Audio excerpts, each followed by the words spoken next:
inhale through the nose. Exhale out through the mouth.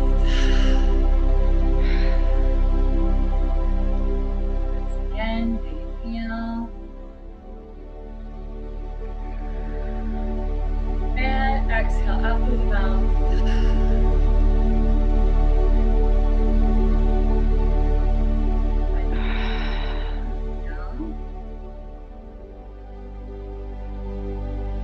And exhale out through the mouth.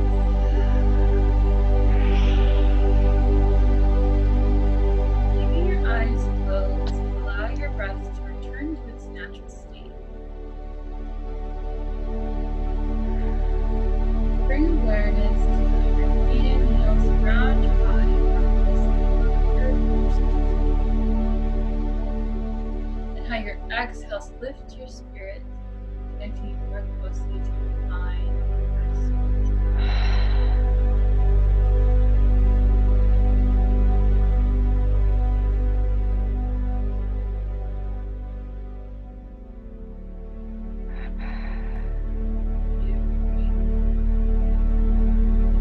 And in this space, as you continue to breathe deeply, I invite you to imagine a warm wave of ultraviolet light starting at the top of your head.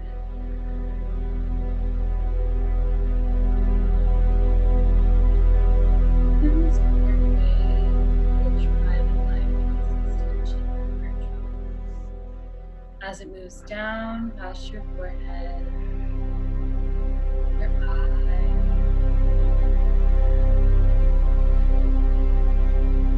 your lips, pausing at your neck, releasing tension there as it travels down past your upper back body and your heart space, your lower back, pausing at your hips, releasing tension as it travels down past your legs.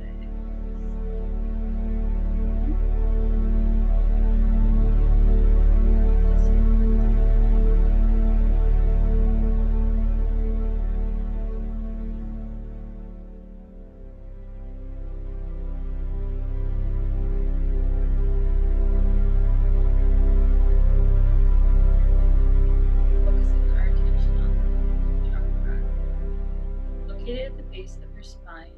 Visualize an orb of red light.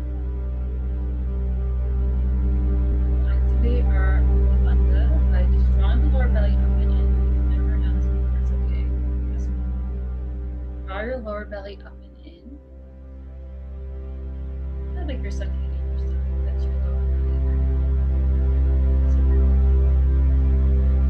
just activate your shoulder, your arch.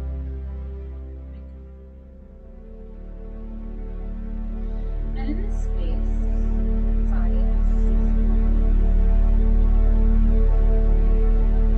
inhale, the orb of red light expands, and as you exhale, it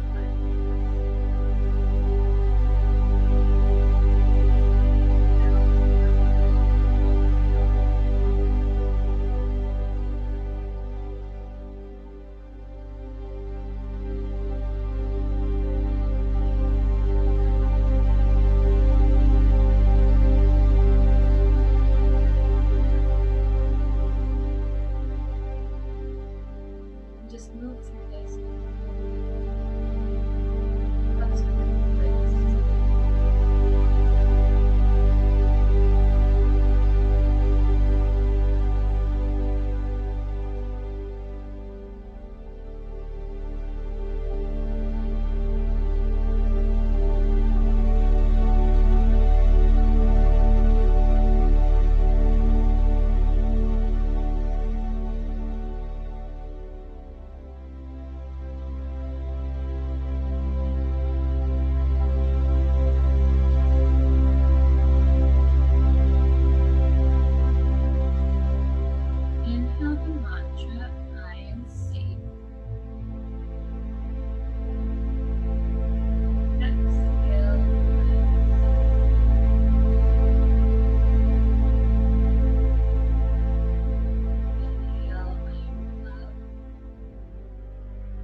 exhale, I am safe. Exhale, I am loved.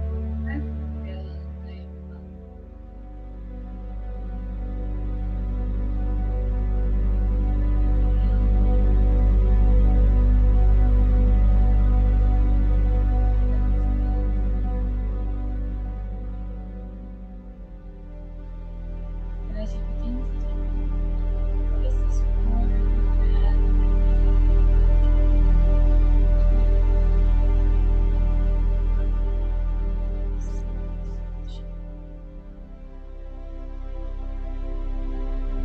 understand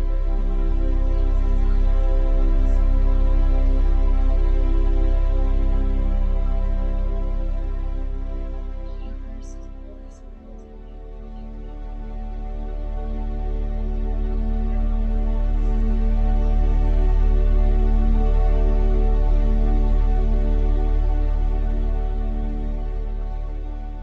Cherished.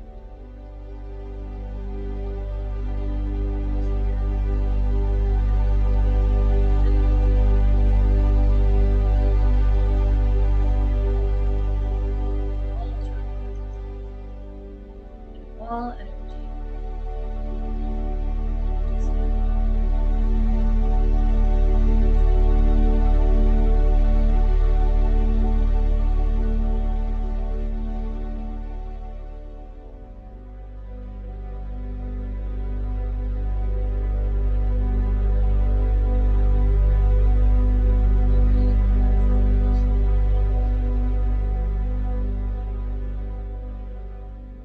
Wiggle your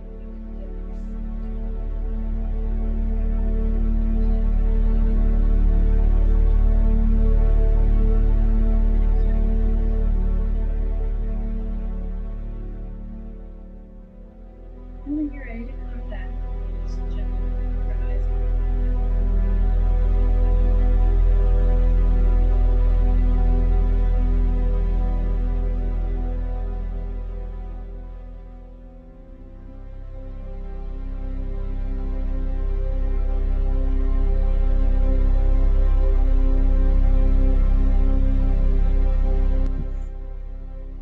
Beautiful.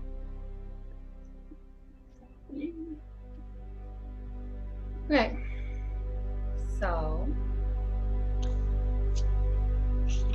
yeah, we're going to talk about energy just a little bit.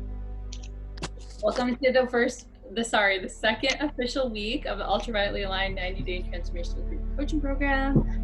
Today we're going to talk about energy. I love energy. I think y'all all love it as well. It's so fascinating to me.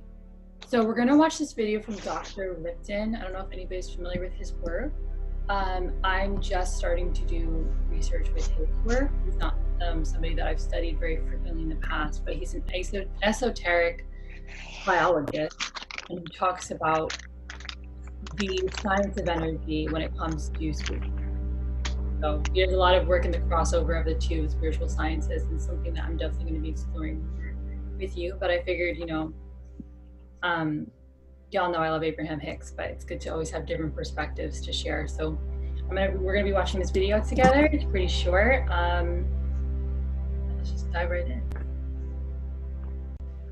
Did you ever wonder if there's anything more to Really quickly, can you hear this okay?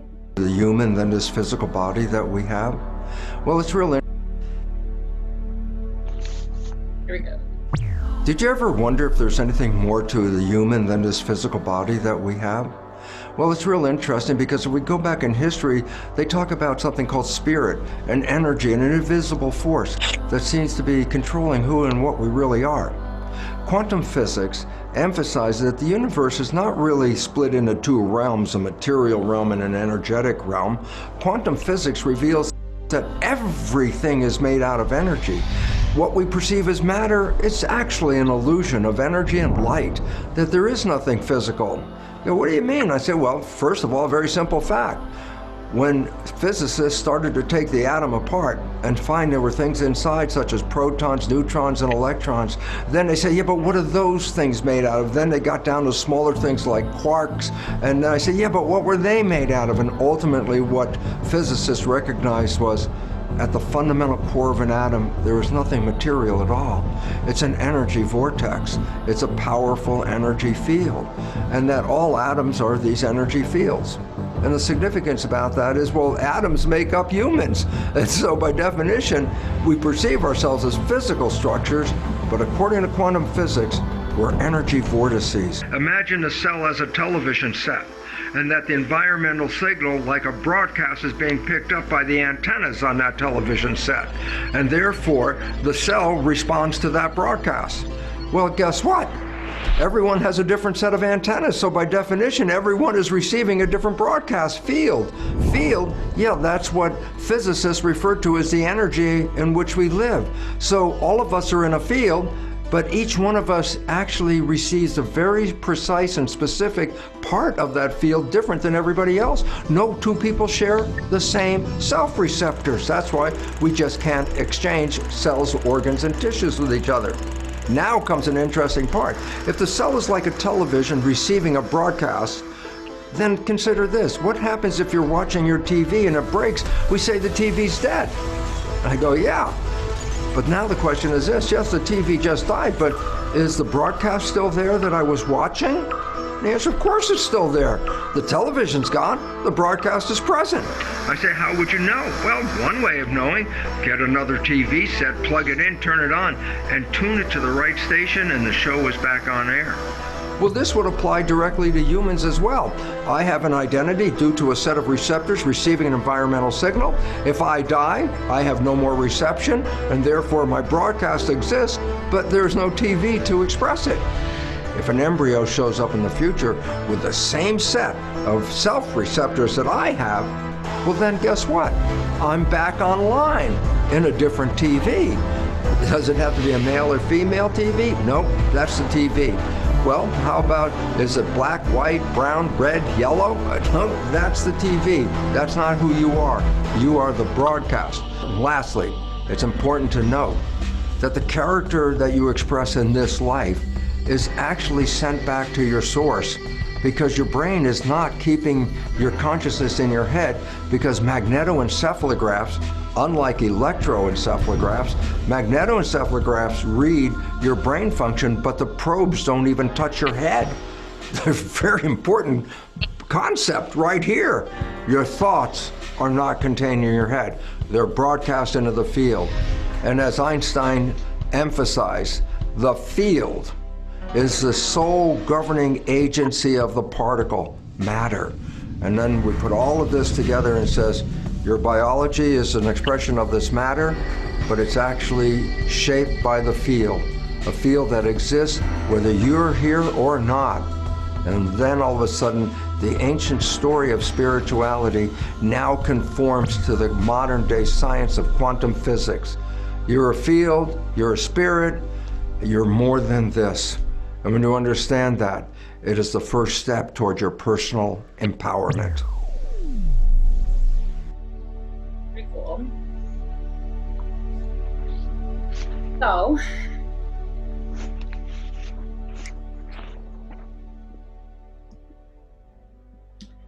I would love to hear from everyone. So, Devin, what do you think energy is in relation or not related at all to what we just watched? To what? In relation to or not related at all to what we just watched? In general, like, what do you think energy is? I guess I think energy is like just the basic concept that anything can be like, I guess, exerted or, you know, output no matter what. Like even like just flicking your pencil takes energy, you know what I'm saying? Like it's just the movement, like I guess for what he was saying, it's like the material, like it's what makes up, you know, objects and stuff like that. But I think it's just like in general, anything happening requires or form of energy, you know what I'm saying? Like, I don't know how to fully formulate that thought because like the guy is out here on another level. I mean, he's out here explaining it with like quantum physics and stuff, which is something I've like been pretty interested in as late. And like it makes me want to explore it more. It's more inviting, right? So that in itself is an energy that's like kind of pulling me to it and wanting to explore it. Yeah, no, thank you for sharing that. Right? There's never like any right or wrong. It's just I'm just curious, you know. So thank you for sharing that. Yeah, yeah. I'm excited to see if that changes over the next 90 days or if it stays the same. Caitlin, what do you think energy is? When I think of it now, when I think of energy, I kind of just think of it as literally everything. Literally, like it said at the beginning of the video, or something that was on the screen said energy is everything, or everything is energy. And I think of it as vibe, like everything's vibrating. I feel like I learned, in science class, like the speed at which something vibrates is, how it makes it physical or something like that. So when I think of it on a scientific basic level, like what I learned in like, I don't know, its meaning has changed for me, I think, as time has gone on. And like Devin said, with the quantum physics that he started to explain, I've also taken interest in lately. And I think it's cool to think of energy as something that goes so much more beyond maybe what we originally were taught. And when we realizing that it's actually everything. Yeah. And that I also think of energy as something that people give off, like if somebody says, oh, her vibe was this or his vibe was that, I think vibes are energy, if that makes sense. You can kind of emit a certain type of energy into a room or a conversation or a place that you're in, and maybe be able to pick up on that from other people. So I have a lot of different branches of definitions of energy in my head, I guess. Okay, yeah. I mean, I think that's great. Obviously it's all like subjective, but I always think it's beautiful to look at things as multidimensional, multifaceted, right? So like, I could say like the sweater is white, but like is it really white? Or is it like green? Or is it like the texture of it makes it white? And like, is it white because we perceive it to be white, or is it white because like where did that word even come from, right? Why do we determine this color? Like, how are color perceptions in our brain? Like, what if you're colorblind? What if you're blind, right? Can you tell a color through its texture? Like, it's always beautiful to look at things as like several different meanings, and there's no right or wrong ever. So thank you for sharing that. I think it's really interesting. Yeah. Jenny, what do you think energy is? For me, what I think of first is the feeling when you walk into a room, picking up on exactly people's vibe, their aura, what they put off, if they're happy, if they're sad, if they're angry. So I always try to have the best energy that I can, because I know in whoever that I'm meeting, whoever I'm talking to, it immediately affects them. And I just know that, so I try to live my life consciously, sweetly to others, and as much as I can, think before I do, because I just know how strong energy is. So for me, I think of it more that way, but I really did enjoy the video, and just he is everything, and definitely taking it a lot deeper. So it's broadening my perspective just right now. Yeah, thank you for sharing that. So for you, it's almost like an energy is more of a perception of emotion, maybe, or like a delivery of an emotion, right? Like something that you can consciously decide to emote a certain emotion to somebody else, or absorb it, or something like that. It's really interesting. Vanessa, what do you think energy is? Well, building off of what Jenny said, because I'm an empath, and it's something I've been working on, learning how to like harness my energy in new ways. And so being an empath, I myself, I really feed off of other people's energy, and I absorb it whether I want to or not. And having that type of like self-awareness, you just realize how, again, everything is energy. Everything has that sense of like vibrancy. And I wrote down like everything has some sort of attraction towards it, whether it's good or bad. And I was reading, so I just finished The Power of Now, and it kind of related back to that video about kind of like the death of your external self, and that this is just like one realm of your being, right? So it's actually made me really comfortable with the idea of like death, because you don't ever really die, really. It's like your body dies, right? And it relates back to the television thing that he was talking about. Like the television dies, but the broadcast is still there. So your spirit is still there. And I was raised like Christian, and that wasn't really like something that I ever thought about, and death scared the shit out of me. Like I would cry about it. Sometimes I would like think about like my parents dying, and I would cry when I was younger. And then now just like reflecting on death itself, I feel like a lot of peace towards it. Obviously it's not the best situation, right? But it's also like I don't know, just understanding energy has helped me relate it back to things that I've like struggled with, such as death, and understanding it. So yes. Totally. I think that's really powerful. I think that's really powerful. Thank you for sharing that. And like The Power of Now is a great book. Yeah, I read that during Bomb. teacher training.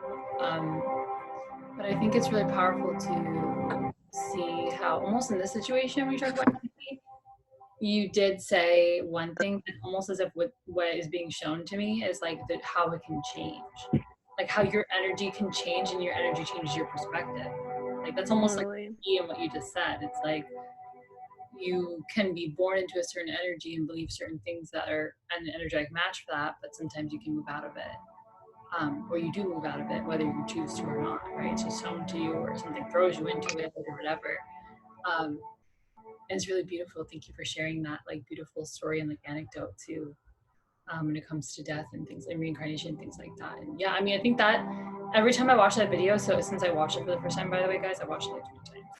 And every time I watch it, like that part always like jars out at me because I keep trying to like watch it for new things. I like to do that, like Which part? with the television set where he talks about how, Yeah. in his opinion, in his research, what he believes is that like you're a broadcast, just like a television set. So like if you smash a television set, or you break a television set or whatever, the broadcast still continues. It just adopts a new television set at one point, which would be the reincarnation thing. Or maybe not, maybe it's just something completely that we can't even name, but that's the general principle. So I think it's really fascinating. Thank you for sharing. So y'all, the textbook definition of energy is this. So the textbook definition, what'd you say? Oh, sorry, I thought I heard something. So the textbook definition of energy is the strength and vitality required for sustained physical or mental well-being, or a person's physical and mental powers typically is applied to a particular task or activity. Or, so actually what Devin was saying is similar to the second one with power, it's just different words. So it's like the energy used to create something, which is a power derived from the utilization of physical or chemical resources, especially to provide light and heat to work machines. And in physics, it's the property of matter and radiation, which is manifested as a capacity to perform work, just causing an object to or interaction with others. And it's interesting because it's like, also some people like words, I like words. So it comes from the Greek word energia, which is like in work, so in motion and doing. And when it comes to thermodynamics, which is what I think most of us have said, like in the group chat, when they like define energy, they usually say like energy can't be created nor destroyed, right? So that comes from thermodynamics, which is the concept that energy can't be created nor destroyed. It can only be changed from one to other. And something big that they talk about in physics, if y'all ever took a physics class in school, or if you're just interested in it, is there's a box on a slope. So like every time that you do any type of work in physics class, there's like a slope and then there's a box going down the slope. And the reason being because when a box slides down a hill, it's a good example of how potential energy is turned into kinetic energy, which is turned into thermal energy. So like basically, let's say you have a hill, right? And there's a box at the top of the hill and you throw the box down the hill, you slide down the hill. When the box stops moving, it doesn't mean it doesn't have energy anymore. It's just that the energy was turned into thermal energy, which is technically heat, right? And it's not potential or kinetic anymore. Does that make sense? Yeah. Cool. My favorite way to think about it is potential and kinetic energy, which is momentum. So something that I talk about a lot is the spring analogy. So, you know, I have a spring in my hands. I wish I almost had something that was like, I have a spring in my hands right now. And when I compress the spring, it increases in potential energy. Does that make sense? But when I lift my finger off and the spring jumps up, then it increases in kinetic energy, which is momentum, and the potential energy is now gone. Or it's not gone, right? It's been converted to kinetic energy. So that is like, these are just examples of the legit physics behind energy and how energy can't be created or destroyed, right? Because all things hold transfer energy. So there's two different ways to measure energy scientifically. One is joules, which is like thermal energy. For example, if we had like a pot of water and I was like, all right guys, like boil this water and tell me the amount of energy in it, that would be in joules. And then energetic vibrations are measured in hertz, which is the wavelength of the wave of energy in meters divided by the amount of seconds it takes for a full wave oscillation to occur. You don't need to know this for anything, but I think it's just important because, like right now, for example, it's 528 hertz music, so it's like, what is it? I think it's good to just kind of have foundational knowledge. And so our favorite kind of concept is energetic vibrations or spiritual vibration theory. So from my personal research, spiritual vibration theory is the concept that all matter in the universe, right? Everything like this glass, this sweater is all made up of energy, and it holds and transfers energy at different frequencies. That's like crystals, right? So, you know, how could somebody say that rose quartz has to do with the heart chakra? It's because rose quartz holds and transfers the energy of 528 hertz, which has been associated with the heart chakra. Does that make sense? And basically, when two energies interact with one another, they either vibe with each other, literally, or they repel one another, right? And so with this theory, like attracts like and everything's attracted. And everything is connected, sorry, everything's not attracted, everything is connected, right? And so when you're vibrating at, or an object, because you are an object on this planet, so when you are vibrating at a high frequency, which means that you're absorbing and emitting high frequencies of energy, then you're going to attract other things that vibrate at a high frequency of energy, which is kind of the underlying principle of the law of attraction. So when we're talking about like raise your vibes, like 5 ways to raise your vibration, this is what we're talking about. It's literally choosing that the energy that is coming into you and out of you is vibrating at a higher energetic frequency, which has been determined from these people who believe in spiritual vibrational theory, like Abraham Hicks, Dr. Lipton, Joe Dispenza, to be positive, right? Versus negative, which they would determine as a low vibrational energy. So why does this matter? Because like we said, each vibration is a frequency. And what Abraham Hicks says, so Abraham Hicks and Dr. Lipton both have scales of consciousness, which basically determine that certain emotions are on a scale of high vibes and low vibes. So I don't have like the legit scales in here because we're going to talk about that more in the future, like in depth. But in general, what they say is that like fear, anxiety, scarcity, jealousy, hatred are the low vibrational emotions. And then positivity, gratitude, sympathy, love, and connection are the higher vibrational emotions. So these are what I've determined are low and high energetic frequencies of emotions.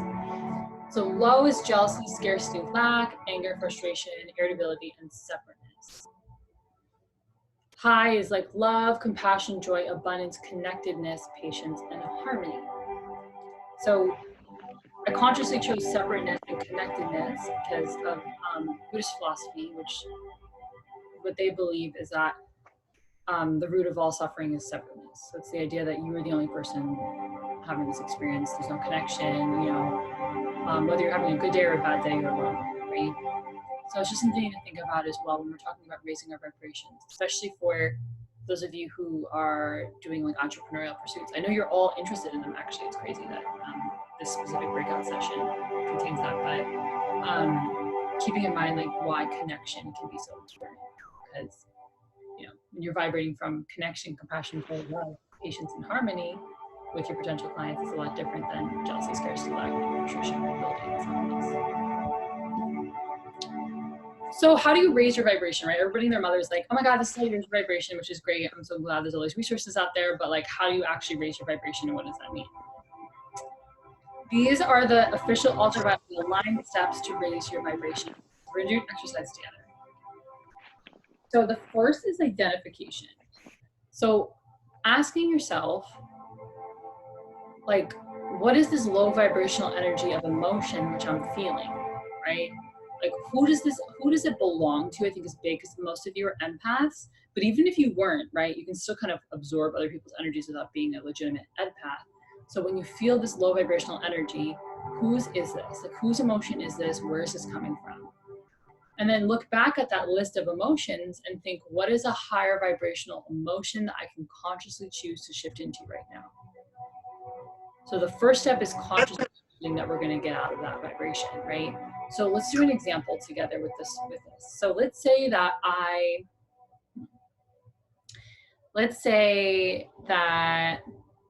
I go to the grocery store and everybody's like panicking because there's no more toilet paper left and I forgot my mask at home, right? So I'm in what types of emotions, controversial, I know, but what types of emotions do you think that I'm in right now? The answer. So I'm at the grocery store, I forgot my mask, and everybody's panicking because there's no more toilet paper. You probably got. What'd you say? Who? Devin? Go ahead. Fear? Because other people around you. What did you say? Sorry. You can't hear me? Oh my God.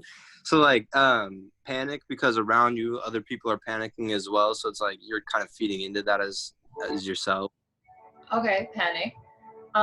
Does panic relate to any of those emotions that are on the list? If you had to pick. Oh, on the list.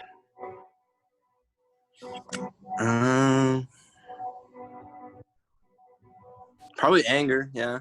Anger? Okay. Yeah. Also, I want to keep in mind that when we say low vibrational frequencies of emotions, we're not saying that these emotions aren't necessary. We're just saying that these are lower vibrational emotions, right? Who else had an idea? Was it Caitlin or Vanessa? Yeah, I said fear or maybe anxiety. Oh, anxiety is an interesting one. That came up last night. I kind of want to share this with you guys. I consciously didn't put anxiety on the list. So I consciously didn't put anxiety or depression on the list. Because I want to empower anyone who's experiencing anxiety or depression to understand that that doesn't need to be a low vibration. Does that make sense? Like if you are struggling with anxiety or you're struggling with depression or you're struggling with any type of like, and this isn't me putting you on the spot, this is just like clarifying. Any type of something that could be considered as like a mental illness or like mental disease, I want to empower people to understand that doesn't need to hold you back. Like, because if you believe that you having anxiety is a low vibrational emotion, then you won't even be able to attract healing. Does that make sense? Mm-hmm. Because healing is a high Definitely. vibrational emotion. So I did just want to say that, but otherwise, like, yes, I see what you're saying. So how do you think, Devin and Caitlin, how do you think I can switch in, what emotions do you think I can switch into? So I'm at the grocery store, and I just identified that I'm really scared and angry because I don't have a mask, the grocery store is really packed, and there's no more toilet paper.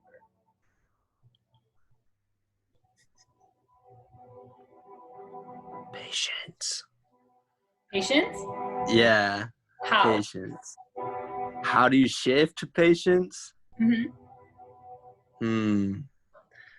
Understand that maybe your mask is like not the biggest deal, and the toilet paper probably isn't your biggest problem, so you just gotta like vibe out and do something else, figure some other means of retrieving what you need. Probably go get a mask really quick, like that's good enough. Like you can go somewhere else, check some toilet paper out elsewhere maybe.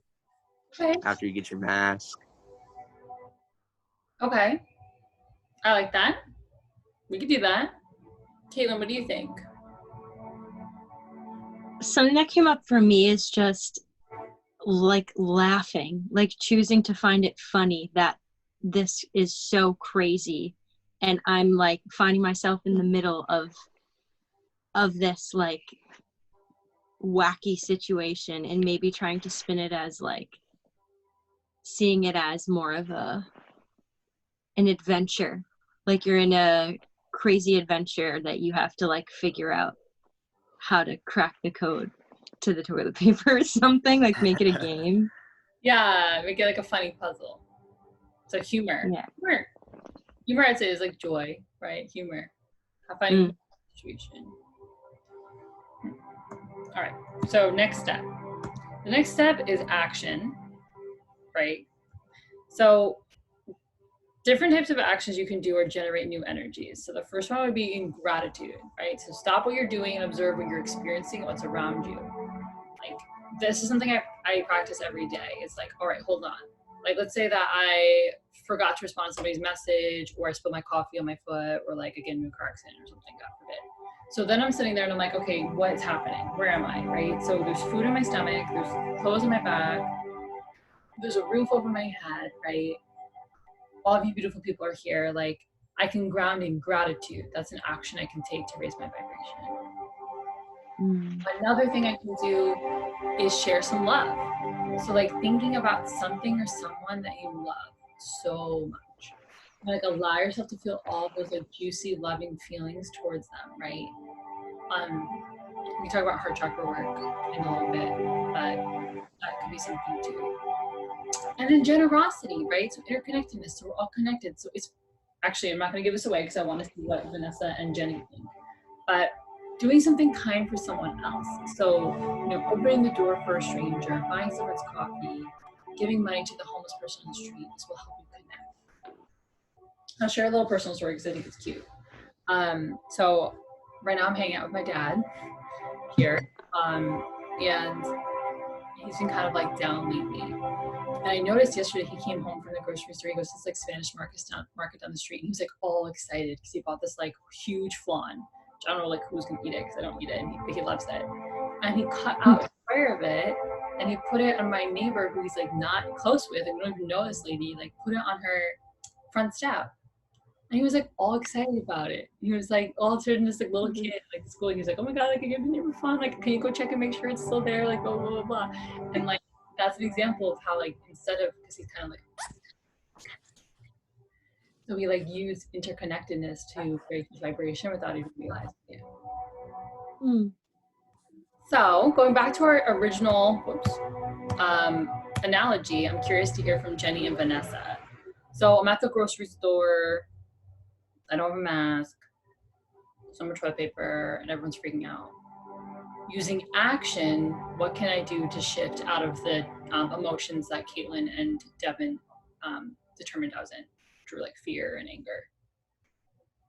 Yeah, I mean, I can think back as to when I went to the grocery store and that did happen. Yeah. Right? Yeah. I feel like it happened to all of us. Definitely overwhelming was like my first feeling. Overwhelming. Um, yeah, just taking everything in. It's crazy. But what helps me right away is just breathing, knowing like we're all in this together. Everyone is feeling that same panic. They're not even aware that they're putting off this energy, and then there's some that are. And that kind of is what helps me just shift and know it's okay. It's okay. Everything is new. Change is scary. Everyone's scared, you know? So just be extra kind, extra kind. Yeah, because when people are scared, they need extra love. Beautiful, yeah. So like the actions you took were connected with generosity, gratitude, and love. All thing was trying to understand instead of, you know, allowing yourself to. That's the key. Is like going back to that. Remember the identification. Like, is this emotion mine? Can save you so much. Anything. Heated discussions, like grocery stores, like whatever it is, like whenever you're in a situation where you're like automatically feel the defenses come up, being like, hold on, whose energy is this right now? How can I ask to understand more? Like, how can I connect with compassion and connectedness versus separateness and irritability or fear or anger? Thank you for sharing that. Vanessa, what do you think? I'm at the grocery store, I forgot a mask, there's so much toilet paper, everyone's freaking out. Like, what's an action I can take to shift into a higher energetic frequency of emotion? I feel like compassion is the big one, because once you understand like what other people are going through, you instantly can just be like, oh, I get it, opposed to already going in the situation acting like you know everything. Because it shuts off your mind when you say like I know, or like I know that person's life experience. It's going to shut you out and then keep you at a lower vibration. So the biggest thing, like for me, is understanding why I feel a certain way. And when I can do that, it transforms into a healing process. And then I can have those high frequency emotions or actions, such as like love, compassion. Because, like, just a brief thing of what I do is, if I feel, because I deal with anxiety myself, and if I feel like an anxious feeling or a thought or whatnot, I get like a piece of paper and I just write down what's going on with me, specifically. And then I write down like, okay, why is this happening? How can I understand this a bit better? And then that turns into like compassion and love for myself and then for the overall situation. So yeah. Yeah, that's so beautiful. Thank you for sharing that. Yeah. And maybe like you can turn that love towards those anxious thoughts too. Like I think that's the big Yeah. thing.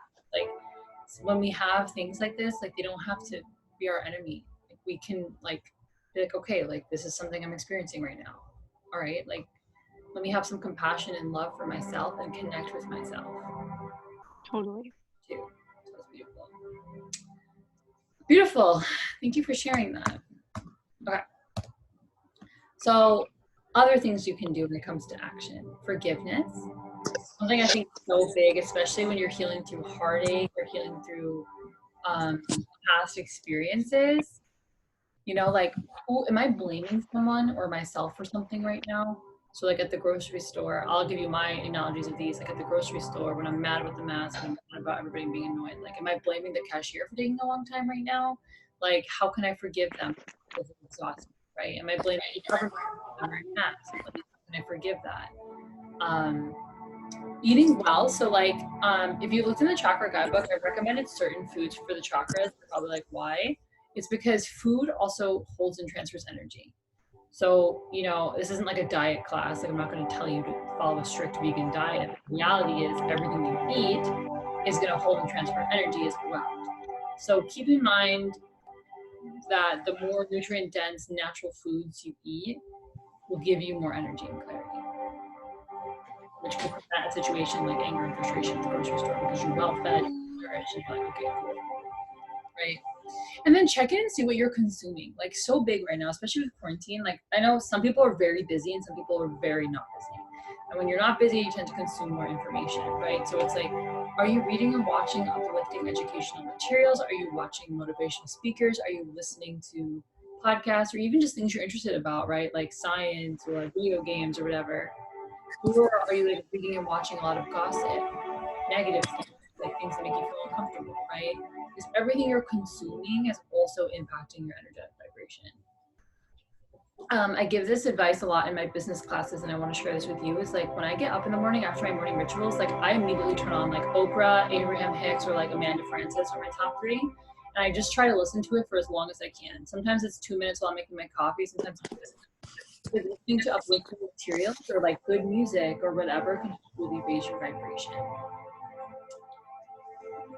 So these are my super quick steps. Like if you're in a pinch and you're like, okay, I need to raise my vibration immediately. Obviously, y'all know I love to dance. So pausing and understanding to do something different, right? I usually like to dance that really aligns me with like my inner child and like gets me out of my head.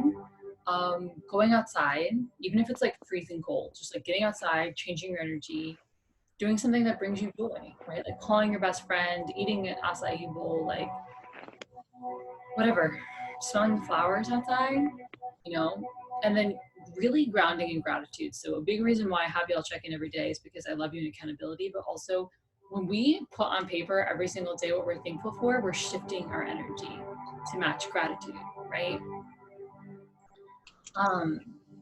So any questions about any of that?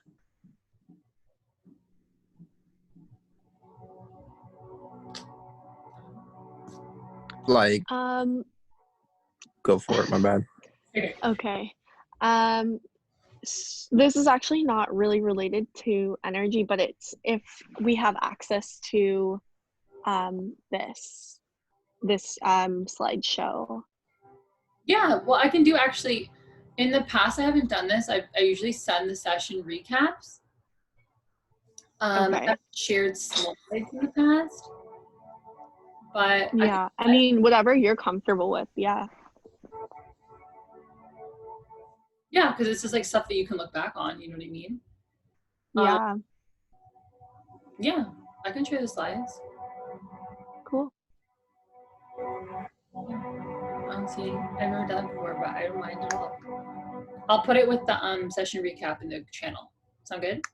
Okay. Yep. Perfect. Thank you. You're welcome, of course. Devin, what was your question? So it's kind of an odd question, and I don't really like. It doesn't need an answer or an explanation or anything of the sorts. It's just like the question I have is like, how can we like see or experience an energy related world or something of the sorts when we're like dreaming and stuff, but that's not necessarily taken as, you know, real experiences that you can learn from, although I have different views of that. But modern science says there's nothing to like gain or like retain from the dream world, even though it's an actual experience, in my opinion. So your question Because is there's energy. right. So your question is like, how can I access the energy of the dream world? Well, it's like if you're experiencing something right in the dream, like in a dream, then how are you not learning from that experience, or how are you not obtaining some sort of energy like transmittance from that experience? You know what I'm saying? Like, Yeah. You know, I can tell you flat out, I don't have any scientific evidence on this, but my intuition knows this, my consciousness knows this. Like, I don't even think that's true. Like, I definitely think that when you have dreams, you are learning in your dreams. You know, 100%, yeah. Is your subconscious, is when you go through rapid eye movement in your sleep, your REM cycle, you're accessing your subconscious brain. So I would say you definitely can absorb energy from your dreams, positive or negative. And I think if you're interested in dream work, I can send you some tips I sent another client, which is like, pay attention to what your dreams are telling you instead of absorbing the energy. So obviously when you're subconsciously absorbing something, there's not much you can do. something you can do though is really try to have, again, like meditation, journaling every day helps cleanse your energy. And then the same steps that we just talked about, right? Like when you wake up in the morning, let's say you just had a dream that, I don't know. I had a dream the other night. Actually, I'm going to use this as an example because I think this is funny. I think you'll connect with it. I had a dream, like a vivid dream the other night that I was screaming at my ex-boyfriend. And I don't know what I was saying at all. I clearly had some stuff I had to work through, and I was like flipping out at him, like blah, blah, blah, blah, blah. And I was like, I woke up in the morning and I was like, oh my God, like I'm so angry now. Like here I am, like angry, like I just absorbed all this energy, right, in my dream. But like what I did was identify, okay, first of all, whose energy is this? Like, it's mine. Where does it come from, right? Like it comes from probably things that I'm still working through with my healing. What are that's fear, jealousy, and anger, right? So how can I move into the other things, which are love, connectedness, and forgiveness, right? And then choosing that energy instead and allowing the other energy to fall off. Does that answer your question? Yeah, like because like I kind of had that idea that you can learn from or take from your dreams and stuff. So it's like experiencing like right after a dream, like having some sort of physical experience or difference in yourself, definitely I feel probably isn't the goal of the dream, rather than like telling you something might be up that you need to work on and work through. You know what I'm saying? I feel like that's more like the case of a dream. So I agree with you there for sure. Definitely some things like, I mean, I think I know what you're talking about too, because I know you had a couple of dreams this week. And I'd love to like work through them with you.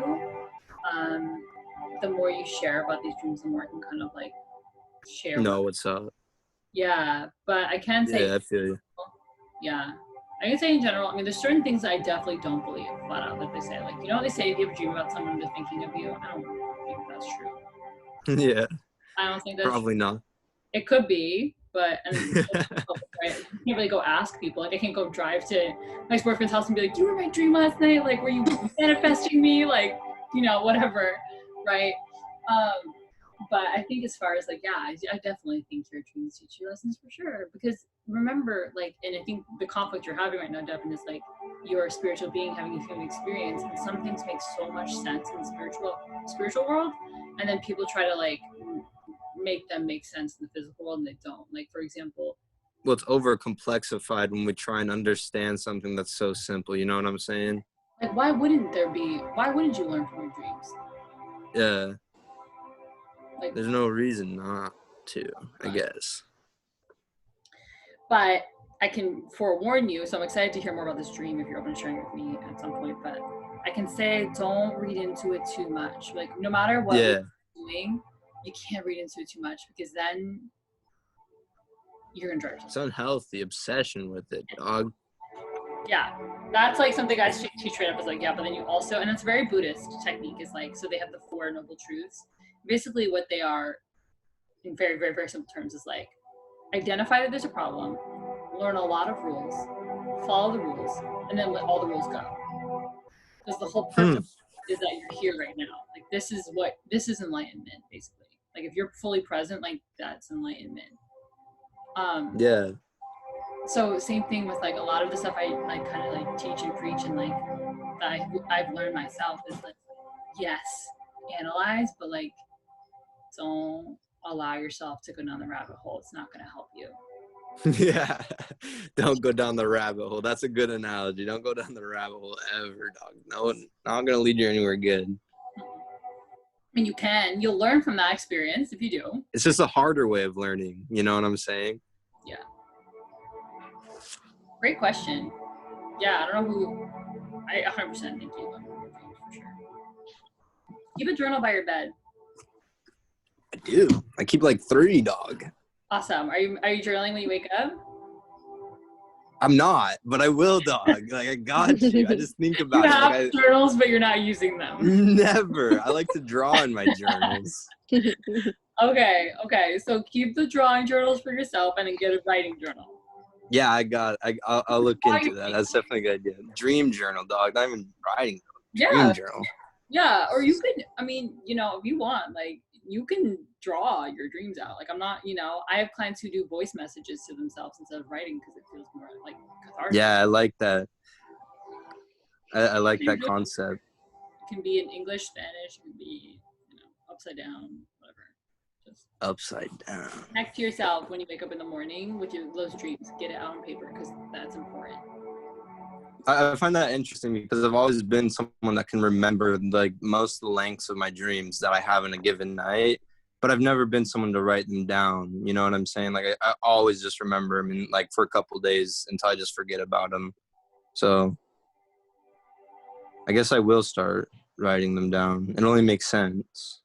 Totally, and something that can help with memory recall. This is actually scientific. There is scientific evidence for this.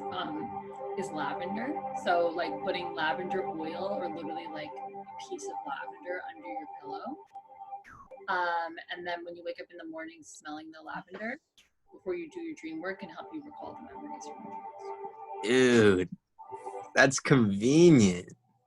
Lavender is one of my favorite smells on earth, dog. It's so good. Oh, there you go. See? It's ultraviolet. Yeah, it is. Yeah. So get yourself some more lavender.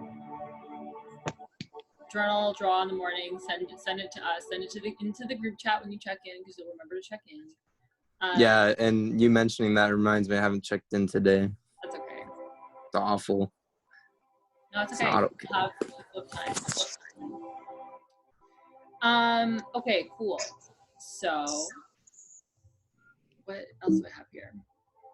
Oh, things we're gonna cover. Did anybody else have any questions about that? I'm gonna take we're gonna do open coaching soon, but anything that's kind of burning. I just want to share. So when it comes to energy, these are the things that we're gonna be talking about in this course: are gratitude, abundance, scarcity, the law of attraction, the energy body. So the chakras, divine feminine, divine masculine, and basic manifestation principles. Right, and then we're talking about a bunch of other stuff too as it comes up, of course. But I'm really excited to share this with you. Energy over the past year, I've realized is really the underlying connection to everything that we talk about in this space and in so many spaces. So your homework this week is going to be to check in every day, journal and meditate every day, and then consciously ask yourself, I'm telling you, my beautiful empath humans, ask yourself when you're feeling these emotions, whose emotion is this? Like, is this mine? And don't blame people. Don't be like that, get in the kitchen and be like, Dad, you're in such a bad mood, it's bothering me. Just consciously deciding, okay, Dad's in a bad mood, it's not my business. How can I shift out of this? Ask him if he's okay. Or I can ask myself if I'm okay. Or I can, approach the situation from a higher vibration. Keep asking yourself, especially as things continue to move through this time that I don't want to say is crazy because then that perpetuates craziness. But at this time where a lot is being revealed to us and we're doing a lot of work as a society, right? Keep asking yourself, you can be very productive and more powerful and actually more influential and help more when you're not absorbing other people's energy. When you're grounded and rooted in love, compassion, and action versus fear, scarcity, and judgment. So, that being said, let's open it up for open coaching. So it's 5:51. That means we have 26 minutes of you. So 6, 12. How about everybody gets about 6 minutes or so to chat? So any questions you have about anything, energy, your love life, anything about the program, anything about health, literally any questions you have for me about anything that's been coming up. And we'll go backwards this time. So we'll start with Vanessa. Okay. What's up? Can I ask you about business stuff? Yeah. And actually, before you ask that, I just want to share with the group, I think something that's really powerful is even if something that somebody's talking about isn't necessarily related to you, there's always little golden nuggets that will come through. So I think it's beautiful to just stay present in everybody's open coaching. But yes, you can totally ask me about business stuff. What's up? Okay. So I'm having a lot of fun making this program because I remember the last coaching session that we had, you reminded me to like not work from this type of Energy. demeanor and like work from love, and like that makes all the difference. And it's really nice. But something that I've noticed is like while I work from love and while I work from like truly just like deeply caring about who I'm serving, I find that sometimes I'm kind of going overboard and I'm being like, I guess like trying to make everything super perfect. And I mean, everything is perfectly fine the way it is, but I find myself kind of like going back and being like, okay, what else can I add? What else? What else? What else? And it's kind of like, is this good enough for, or is this like perfect enough for this person? And what would you like advise me to do when it comes to that? Thank you for sharing that with me. So I've definitely had the same problem, definitely an empath thing. I think also as women in business, we feel a lot of pressure to over deliver. I've had that in the past before where I basically had to, kind of like with us with our group chat, you know, I noticed in myself that I was almost overextending, trying to provide an alternative experience than what was even offered in the first place. There's nothing wrong with that, but there is a line when it comes to service. So we want to make sure there's a couple things coming through for me right now, for you, Vanessa. One of them is just perfectionism. And the other one is like over serving for fear that it's not enough versus like actually serving the client. So for example, excellence and perfection are different. Perfectionism is not excellence. So what can frequently happen when you're a perfectionist is you actually delay, it's 5:55 right now, the fruits of your labor and the product or whatever you're providing for somebody actually is delayed or diminished when you're being a perfectionist because you're focusing so much on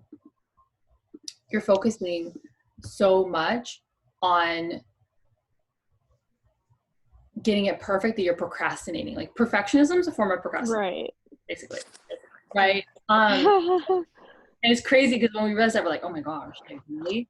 So the key is to ask yourself, like, I think the this is understanding like what does she really need? And I think when we over deliver, then you're also coming out of a scarcity mindset that she won't continue working with you.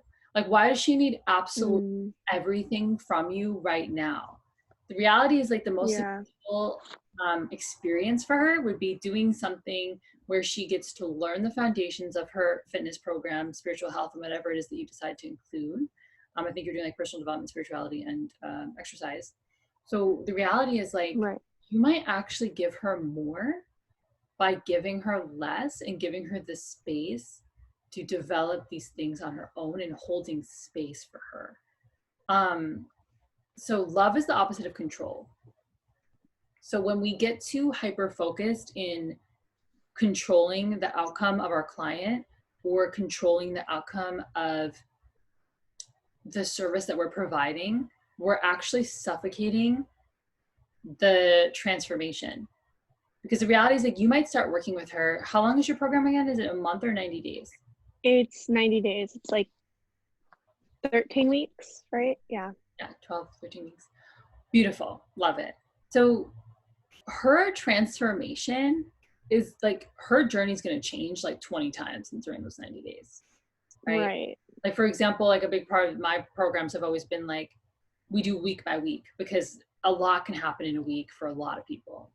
So I could be like, okay, on Tuesday, the 18th, we're going to talk about chakras, but then everybody immediately breaks up with their partner for some reason. And now it's like, oh, okay. It's like me being a good coach is going to adapt to what's happening.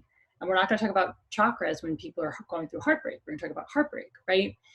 So I think for you, number one, asking yourself, am I over delivering because I don't think I'm enough and this isn't enough? Or is it perfectionism? Or is it that I truly, genuinely believe that she needs this? Because if you know in your heart and soul that she absolutely needs it, then it will be given to her, regardless of if it comes out right now in this program. Does that make sense? Yeah. That will really help you go back to the flow. Because I actually noticed when you telling me that story, you did tense up, like through. So, you know, I really think it's like, I think it's that. And then understanding that like it's not like you just, because you're gonna be coaching her, right? So it's not like for example, I gave you all a specific set of resources, right? If everybody becomes very interested in the law of attraction, like midweek, I can make more for you. Like I can give more when I'm not trying to like pre-plan the next 90 days so strictly that there's no room for flow. Does that make sense? Got it. Yep. You sure? Do you have any other questions or? I also have a like more specific question to one of the like relationships I have with one of my clients. So one particular client that I have right now, I feel like this person is going through a divorce and is like kind of, I feel like, overstepping boundaries when it comes to training, like wanting to like go get food with me and things like that. And part of me is like, okay, maybe like let's not judge this, but also part of me is like, let me use my logic when it comes to situations like that. And I don't know if you're willing to share if you've had like a similar experience to having clients like that or how to deal with that. That would be cool because that's been something on my mind as of lately as well. So especially the more and more you coach, especially with one-on-one clients, the more and more the lines get blurry, right? Because is it friendship? Is this my coach? And like I like to always look at my clients like not clients, but as like sisters and brothers, right? But boundaries are necessary. So a big thing is communication boundaries. When you create a communication boundary with your client or your sister or your brother, then you're empowering them to do the same.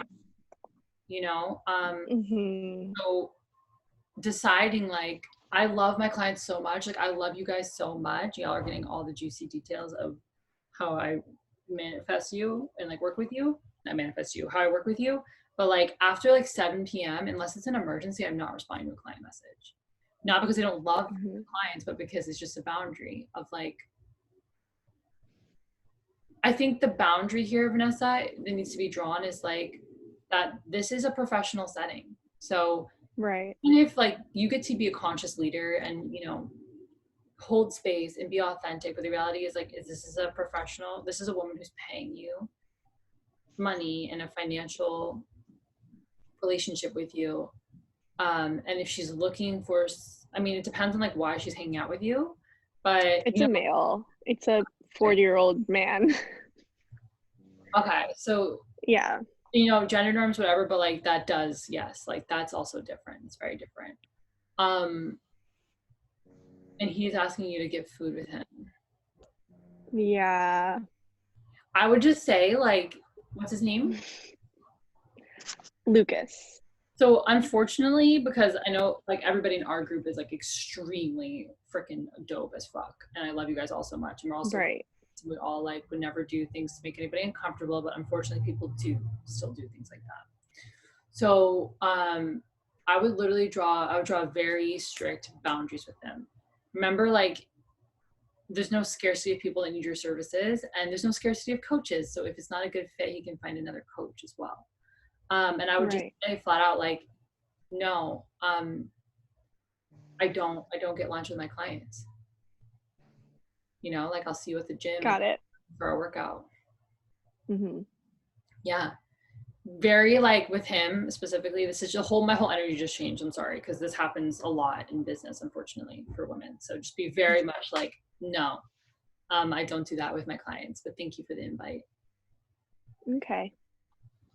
Or if he starts opening up to you a lot, being like, you know, like, I'm so sorry you're going through that right now. Like, can I point you in the direction of a counselor? You know, I like that. Yeah. And then like you can make it really personable. Like you can send them to me or something. Be like, oh my God, like I actually have this life coach, or like, oh, like this is my no, don't say this is my counselor, but like, you know, I heard this website here has counselors or whatever. Like, Mm-hmm.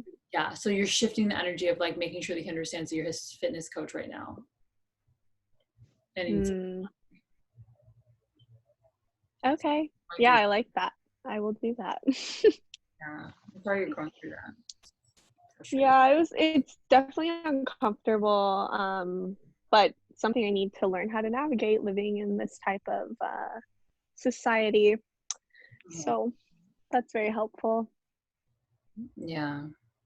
Yeah, I haven't had, well, I had like we'll talk about more one-on-one, but I did have something after a yoga class a couple of times. Never in coaching. Right. I had a couple of things happen after yoga classes, unfortunately. But I always like, there were some people I just let go as clients. There was this one guy, I just stopped seeing him. Like I stopped working with him. Yeah. Or like there was this gentleman that I was doing business coaching with, and like he last minute, like it was weird. We had a consultation. Sorry guys, I'm going over, but really quickly, we had a consultation, and he was like asking me all these really personal questions, and then he bought a session with me, and then asked for a refund.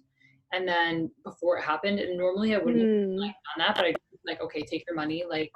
And then he sent me like 2 days ago. He just sent me all these pictures of like him and his dogs, and I just didn't respond. I almost It's so weird. right? Yeah. But then I was like, no, I'm just not gonna like, you know, I blocked him on Instagram and I didn't respond to his text. Yeah. Don't be afraid to like when people are crossing boundaries like that, especially when it feels like predatory, like you don't need their business. Right. Not their business. That's true. Yeah. Yep. Very helpful. Okay, cool. Thank you. And I'm here for you. So just let me know if you need support on that. What else? Thank you. You're welcome. What about Jenny? What's going on with you, girl? Do you have any questions about anything? Anything you want to talk about? Yeah, definitely. I can kind of agree with Vanessa, just because like I have definitely been putting myself out there more, trying to make yoga my career, my profession, and having to use social media. And also like I have a boyfriend. We've been dating since like March, and very busy. He's a very busy boy, working all the time. And I've kind of realized just this week, and I've told him today, and we're going to talk after this, but we already talked on the phone, and I feel a lot better talking to him, that I need to feel like more of a priority as well, because I'm putting myself out there and taking some time, maybe going on a walk at the beach, and that sort of single energy, independent woman, cute, you know, a lot of guys are really liking that. And which is the same reason he liked me, you know. He met me and I had just come back from traveling, didn't want a boyfriend. I was like, nope, wasn't even interested, you know. Yeah. But then he saw that, and he liked me, and he wanted me, and he worked for me. And now I've realized, like, I don't want to feed into these other temptations. So, and I really do, I love him, and he is a really good guy. And so I just had to make it clear today, you need to make me feel like a priority, because otherwise, not to say I have a specific person, but yeah, there's someone in mind already, you know, and it's just, I don't want that. I want to work on the love that I already have, because I know it's really good. And talking to him, he was so unaware of that. He was so unaware. Like you know, I told him I need to feel more of a priority, and he was so unaware, because he said, well, you know, he has a deadline. He's a landscape designer, so he has to design all these houses, and I know he's so busy. I'm glad that he's busy. I love that he's busy, because that means he's a hardworking man, and I really love that. But at the same time, I'm getting attention from all these other guys, and I'm not asking for it. I want his attention, you know. So I had to make that clear today, and I feel like I did, and I'm really proud of myself for that, you know. And I always, as soon as I feel something, it's like I need to talk about it, I need to figure out what it is, and I do, and I talk to him. And I feel if he's smart enough, if he cares enough about this relationship, I'll know in a few weeks. But I want to give him my full attention, and I want to give him the full opportunity, and I don't want to be talking or, to anyone else. I want to give him this chance to prioritize me like I should, because he can. He definitely can. And yeah, so that's kind of where I'm at today. So it's good. It's opened a lot of communication, and I'm excited, and I think that will be good. Like I said, we've only been dating 5 months. It's been a pandemic. I hadn't really gone out. I'm not hanging out with people, but if I'm out in public, I'm approached often, or I talk to people, and now it's just also like the communication boundaries with clients as well, like having to set those, and I do, but then it's like when I'm not getting his attention, it's like I want it. I want attention. Are you open to feedback? Oh, so open to feedback. Yes. So obviously you're a gorgeous, powerful, badass woman, spiritual babe. But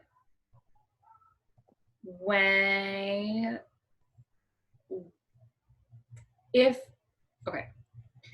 no one was hitting you up on Instagram and nobody was looking at you on the beach, nobody was hitting on you or giving you attention, would you still feel the same way about your boyfriend feeling like he's not prioritizing you? I know he actually asked me that too. I don't know. Yeah, a little. I mean, I do want a little more, but I think that definitely enhanced it. Definitely. Yeah, definitely. Yeah, and I totally. I got out 6 times this week. Like, what the hell? It's like, I want to hang out with you. I want to hang out with these guys. I want to hang out with you. I think what really happened was those interactions showed you what you're looking for from your partner. Is there a way to communicate your needs? Yeah. What's your boyfriend's name, sweetie? Dockin. Call him Doc. So cool. Is there a way for you to communicate your needs to Doc that have nothing to do with other men and they're just about you and what you need from him and what you want from him, and then hold space for him to share you? So instead of saying like all these want me and you don't want me, which I'm not saying you're saying this. No. Yeah. Like, hey, like honestly, like I love you so much. I love that you're busy. But because I think also maybe you guys should take the love languages test. I think would be really powerful. It seems like your love languages to me right now, I'm already picking up on like quality time, physical touch, and words of affirmation. And his could be like acts of service, gifts, and something else. So you guys are like, you're just not understanding each other's love languages.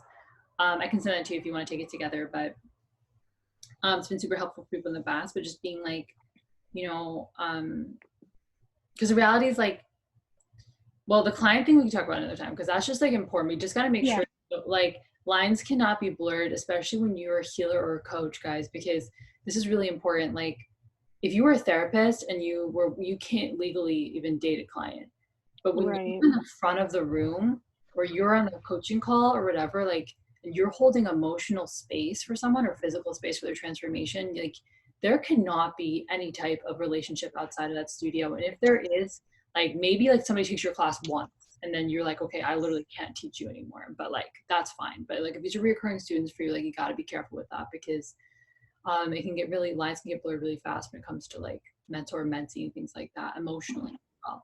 But in general, guys on Instagram, guys on the beach or whatever, of course people are going to hit on you. You're so cute and amazing and hot and awesome.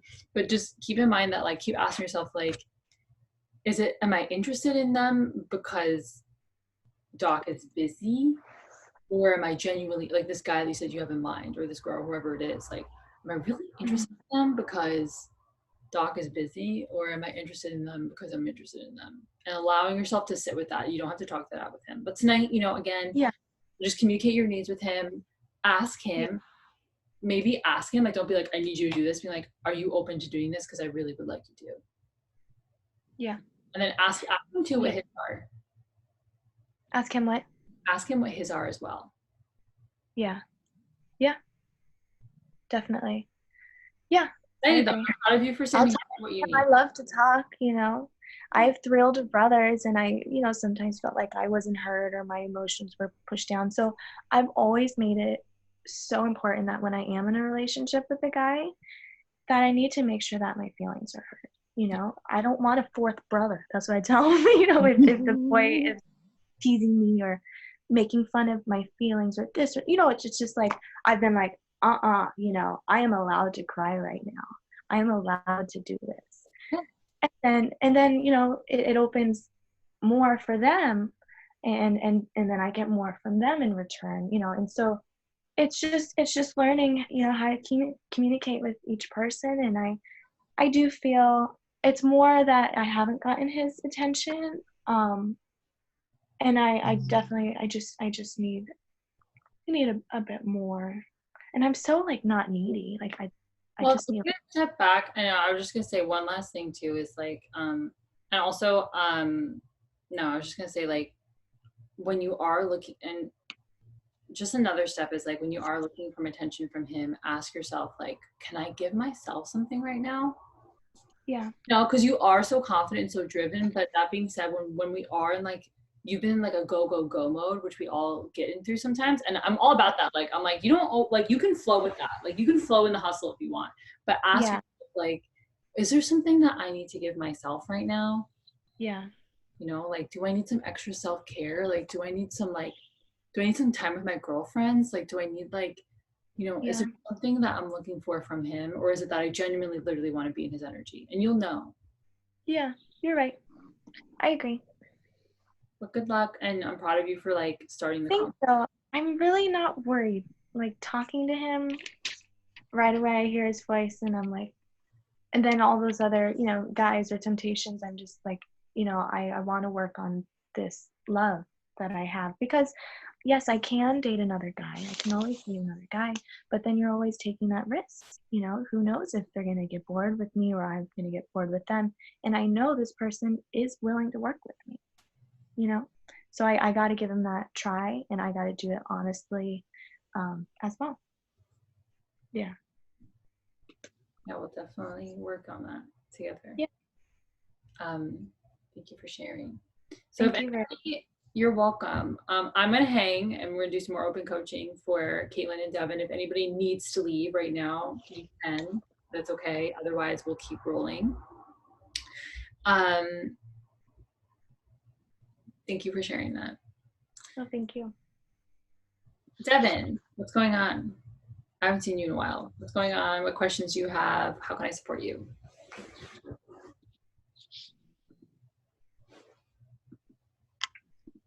All right. Can you hear me?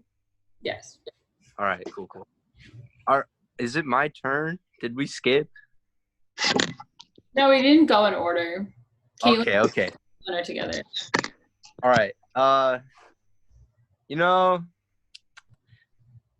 I don't know what like questions or like concerns or any of that I got more or less than like kind of just been vibing lately, just like trying to ride whatever vibes like fitting and suiting me, you know. And something interesting, I guess, that happened recently, and it kind of took me by surprise because I didn't really say anything or think anything about it when I saw your post about the whole like old relationships coming back into your life, right?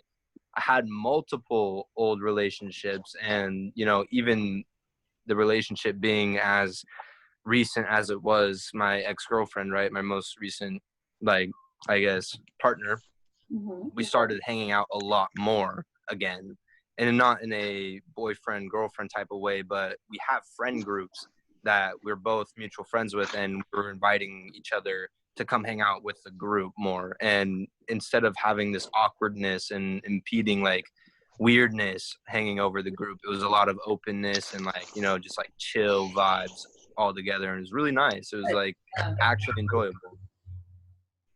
So I don't know, dude. I'm not trying to like focus on any one sort of thing, because like you said earlier, like hopping on and like over investing yourself into it is kind of like counterintuitive to what you're really trying to do. So I've been playing a lot of my situations in recently by ear pretty much, and if it needs focus and attention, then I apply the focus and attention. But if it's not I kind of feel fine and content with where I'm at lately. You know what I'm saying? Like, I don't feel like I'm floundering and looking around for these answers, because I did, like, I mean, like, the information that I got at the start of this, like, kind of coaching type of thing was so much, and it was so much of what I needed at, like, the right time, that now I'm just kind of able to, like, step back and think about my position in my situation, like, critically, instead of, you know, just off the wall. So Yeah, kind of like what we were talking about when we first started working together, like doing the work, but like now it's like doing the work for not letting it consume you. yeah, for sure. Go ahead. Go ahead. What? I say it's almost like when you first started, it was like you're doing all this research and you were like, oh my God, all these things. And then it was like, okay, we gotta actually do it. And then now that you're grounding and doing it, you're experiencing beautiful results. And I think that's beautiful. And like, I also want to empower you too to keep showing up, like even when things are good. Like, dude, I know, it's so hard. Still show up. It's so hard. Right. I don't know why. Like, I was thinking about that today because I like missed my check-in with myself, and it's like, dude, what am I doing? Like, just because it's getting good and like things are smoothing out, I'm forgetting to do the inner works, man. It's hard. It's because I think we all have this like perception that it always has to be like deep shadow work, and like you always have to, like feeling the emotions, but the reality is like the work is also playful. The work is also fun. The work is also like writing funny, just drawing, like getting out your notebook and like I asked you a journaling prompt and like drawing what you think, or like saying like there have been times I wrote in my journal like I'm having an amazing fucking day. But document, for sure. Like make sure that you're showing up when you're feeling good, because remember the law of attraction. If you only show up and learn lessons when you're feeling bad, then the universe is going to give you things to feel bad about if you need to learn a lesson.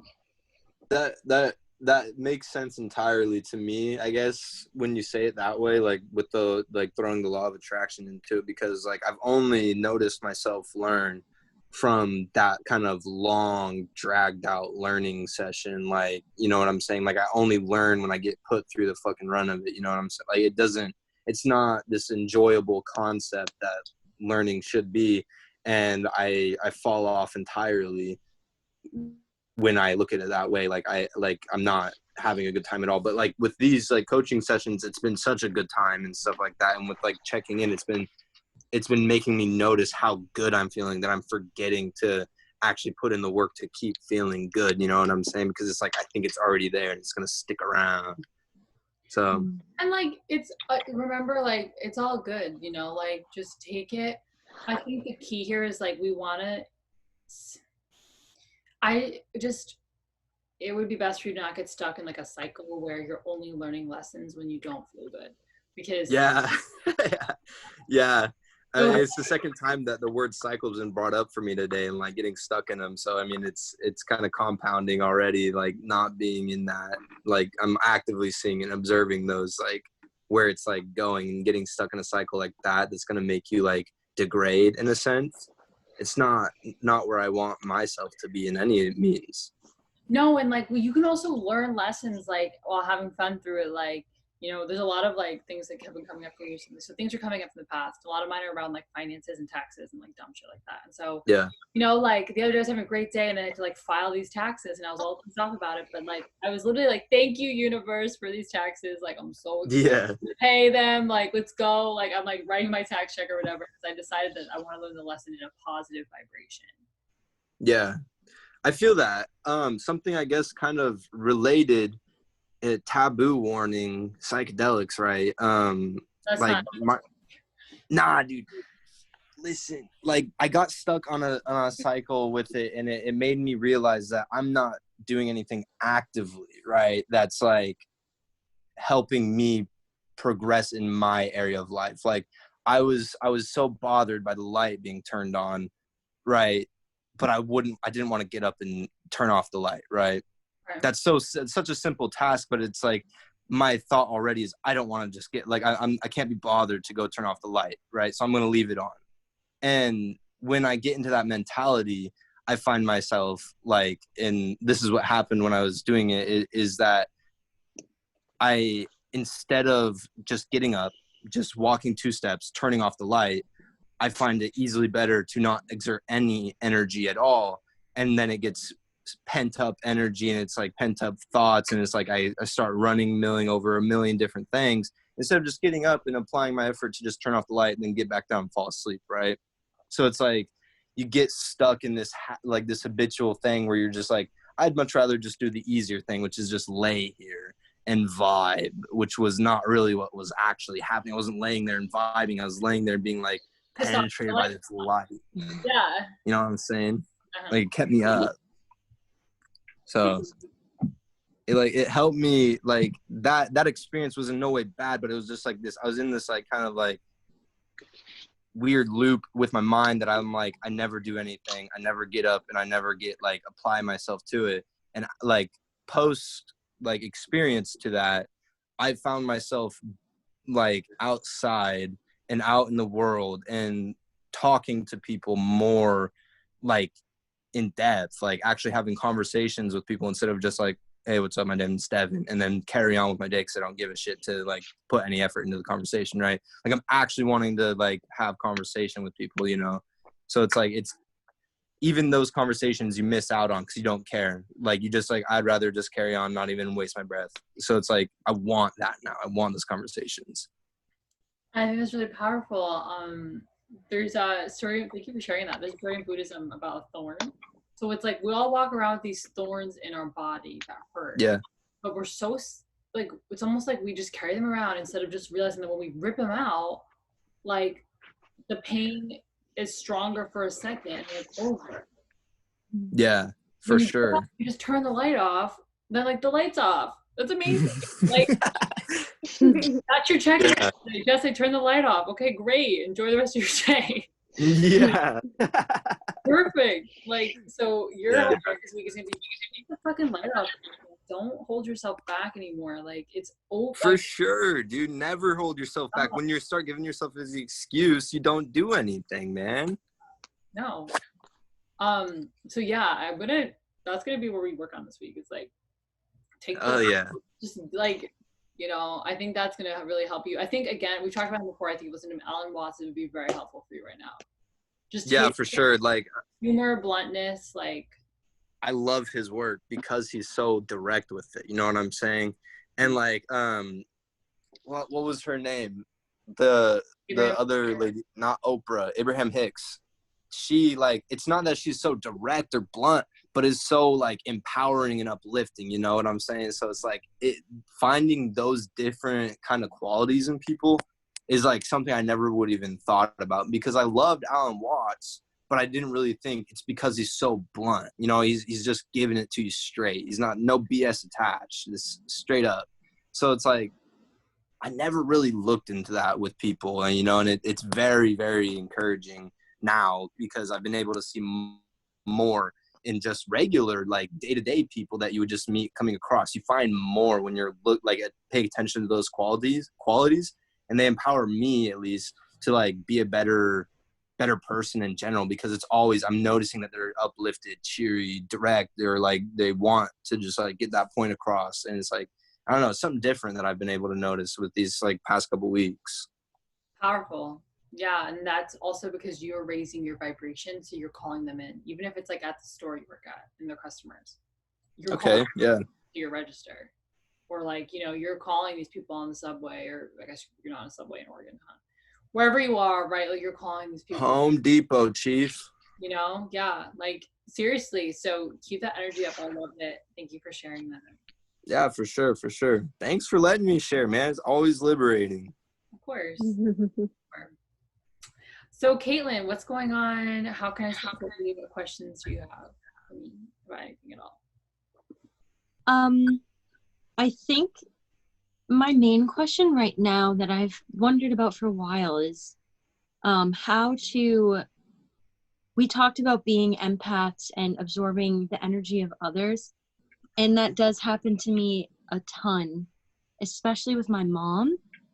And just in general, and I find myself sometimes absolutely exhausted after certain interactions. And then I had a very specific interaction today with, we've been on the theme of relationships with my ex-partner, and I could tell that he's been really, really down lately and just going through a lot in his life. And I want to be there for him. But then we're talking about boundaries as well, and I know that those need to be there as well, because it's I feel like such a balance that needs to be figured out. And I could tell today that like he just needed a hug, you know? So now I gave him a quick hug, and then it turned into him like needing a really, really long hug. And I want to do that. I do. But then it's like the boundary of like ex-partner, friend, where is that line? And also just feeling super, I guess, so my main question is there something I can do before I go into interactions of the sort, or even just before I go to work, to kind of like stay grounded in my own energy? And like what you said in our one-on-one call briefly about like, that's not my energy. I really liked that. And could you expound upon that, I guess, in a way that I can like practice every day? That's a good question. Thank you for sharing that too. It's really hard when people that we really love, especially people that we really loved, are going through heartbreak in front of us. It's so hard, especially as empath intuitive, especially, you know, because I think we take on the role of the caretaker. Can I just ask you, like, is he receiving support right now? No, so that is what I'm trying to help him to get to do. Yeah. I think it's two different conversations we're having here. What do you mean? I think one conversation is, I don't think protecting your energy is a different conversation than like being in situations that just aren't healthy. Does that make sense? Gotcha. So Yeah. like, you know, when you're like basically nurturing and like caring for an ex-partner and you're the only person that's helping them, like, I'm just going to be upfront with you, it's not healthy for you or him. Yeah, I can totally feel it. I've known it for a while, and I'm trying to get him to seek help. Doesn't mean cut it off like completely, but is there like, how has he responded to being told to seek help? He says he'll get her, he will, or he thinks it'll be easier X, Y, and Z. Like, I will when this. You know what I mean? So then. And then he reaches out to you frequently for advice? Or is it like can you just share with me, it's okay, you can share as much or as little as you want, but like, are these like crisis texts and calls he's sending you, or is he just like asking for advice? No, it's not crisis. It's advice. So he'll be like, hey, Caitlin, like this happened. Like, what do you think? Or like, right? Yeah, like I'm feeling really down. Can we hang out? And I'm like, you know. Yeah. It's definitely a tough situation because, and I see why you brought in energy, but it's not necessarily about going to hang out with him and protecting your energy. I think it's just about drawing a boundary of like, we want to support people as much as we can, but it's codependent to only relate to people when you're down, right? So it's called a trauma bond. So, and this, I can't like diagnose either of you as codependent, like that's outside of my zone of genius, but I can share with you that that's codependent tendencies. So it's really hard because in your situation, and like, I think a lot of us have been there before, and it's hard because it's like, you want to jump and like save him, but the reality is like, at this point in your relationship and his healing journey, he gets to pursue healing on his own. You know, it doesn't seem like you two can be friends right now. It doesn't mean you have to. I'm definitely not saying like text and be like, we're not going to talk anymore, goodbye. No.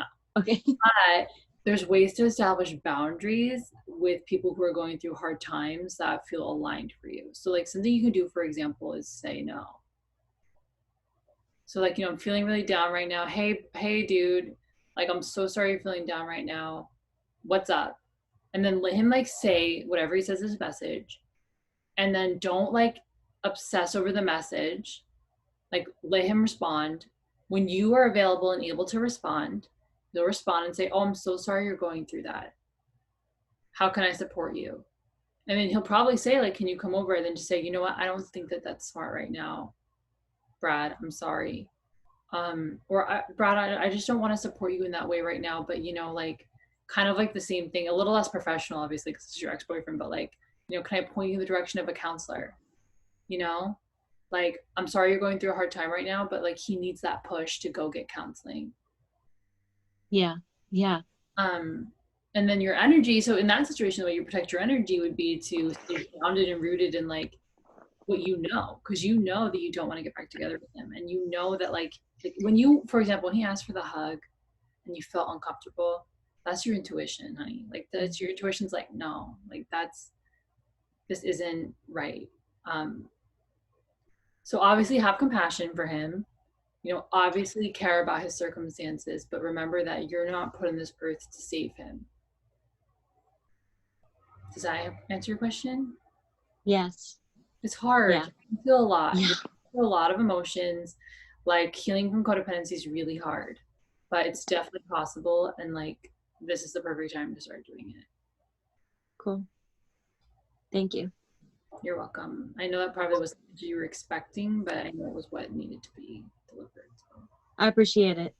You're welcome. Thank And you. just remember, you're welcome. Like, again, everybody, okay, here's a lesson for your energy, everyone. Like, keep remembering who you are. Like, when things feel out of alignment for you, whether you're talking to a client, whether you're over analyzing something, whether you're talking to your boyfriend about something you need, or you're talking to your ex about boundaries, like, keep connected to your intuition. That's why we journal and meditate every day. It's not just because, like, I think just because I want to make you do stuff.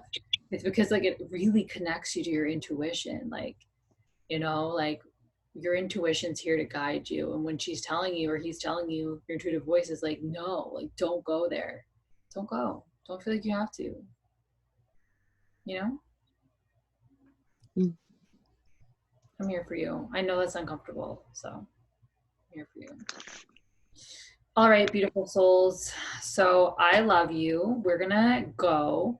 What would be so cool and amazing is if tomorrow morning, when I look at the check-ins that you guys are all gonna do, can you just check in again and just share a breakthrough you had during our session, something you're thankful for?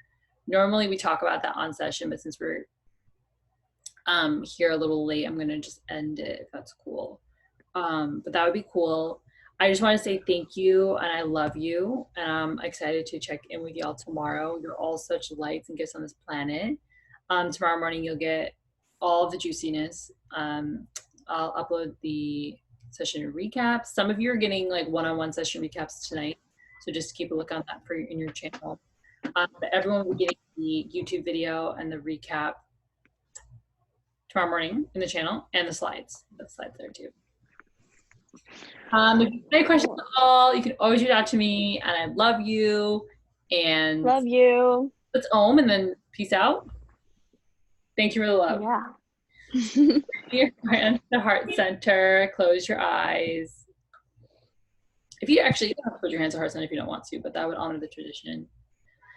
And together we'll take a big inhale through the nose.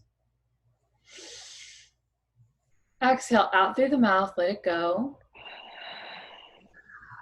One more time, just like that, big inhale. And exhale out through the mouth. Let it go. And one more time, big inhale, oming on the exhale.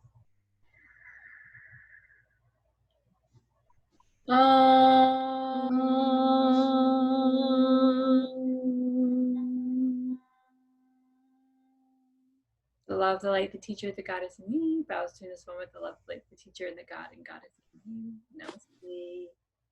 Namaste. Namaste. Namaste. Funny note, I could hear my brother yawn at the very end of our Om. From the other room here. Ah. Very cute. We unlocked this throat chakra. Yeah. Welcome, brother. All right, I love y'all. Have a I good love Love you. Love you. Bye. Good night. Bye, everyone. Good night. Good night. Bye.